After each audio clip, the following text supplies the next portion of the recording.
Well, hey, and welcome back to Focus. We are on part 2 of Quit Falling Around. How good are you at listening to other people's suggestions? Let's say, for example, you're in the kitchen loading up the dishwasher, you're putting in the spoons, forks, and all the crockery as well. So the cups, the saucepans, that's not crockery, but you get my drift. All these different things are going into the dishwasher. And along comes your brother or your sister, and they suggest a better way to load the dishwasher. What do? Do you listen to their advice? Do you change the way you do it? Or do you continue to do it your own way? I guess it would depend whether their way was better, wouldn't it? But let's say that it was. Would you change it? Or would you keep doing it your way? What would you do?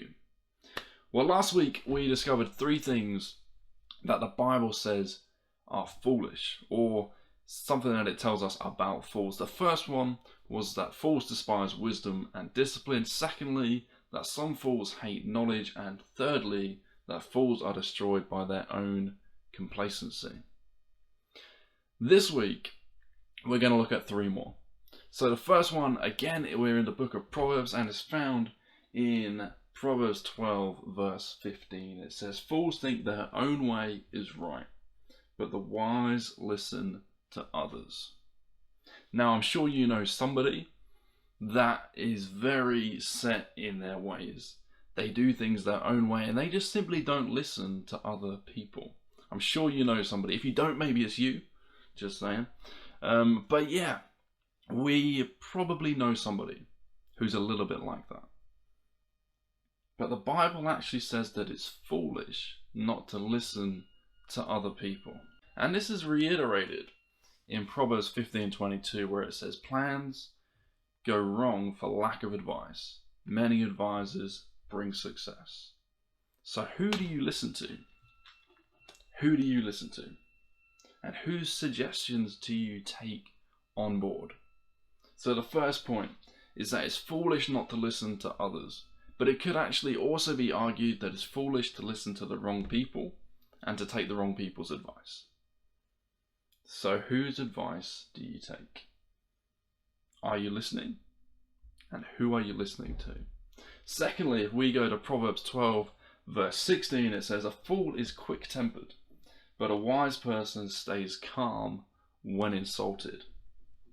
So using that verse, would you say that you lean more towards a wise person or more towards a foolish person? Do you react, which literally involves no thought process at all, and it's purely based on emotion, or do you respond, which is more considerate and involves thinking? What do you do? Proverbs 15 verse 1 says this, "A gentle answer deflects anger, but harsh words make tempers flare." So let's be people who respond calmly and diffuse situations rather than just throwing a load of fuel onto the fire. Which leads us nicely onto our third point, which is Proverbs 13 verse 16, where it says, "Wise people think before they act. Fools don't, and even brag about their foolishness." So hey, what do you do? Do you think before you act? Or do you act out of emotion and out of feeling? Now, hey, let's not buy into the belief that we have to live our lives through our emotions and through our feelings. Now, here's why. If we're human, which we are, and by default, we are sinful, we have a sinful nature. Therefore, by logic, our feelings and our emotions are also sometimes flawed. So let's not live by our feelings and by our emotions, but let's use our brains a little bit more. Let's begin to think about what we're doing before we do it.